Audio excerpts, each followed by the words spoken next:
अच्छे ढंग से आप हजरात के सामने गीबत के उन्वान पर मुकालमा पेश किया। अब मैं इसके बाद मोहम्मद अफजल सल्लल्लाहु को दावत देता हूं कि वे आए और नज़म पेश करें। 4-5 बच्चों के बाद इंशाअल्लाह जहेज के ऊपर एक मुकालमा पेश किया जाएगा। मुकालमा वाले बच्चे तैयार हो जाएं।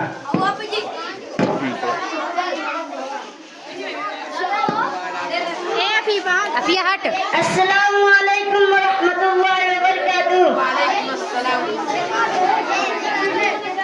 वतन की आन लिख देना, वतन की शान लिख देना, वतन की आन लिख देना, वतन की शान लिख देना।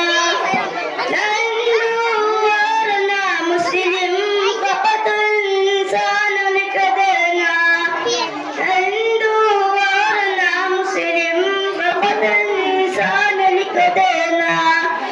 लिखने वाले तुझे से बस यही इतनी गुजारिश है, कभी लिखना मुझे तो सिर्फ हिंदुस्तान लिख देना। अस्सलाम वालेकुम रहमतुल्लाह।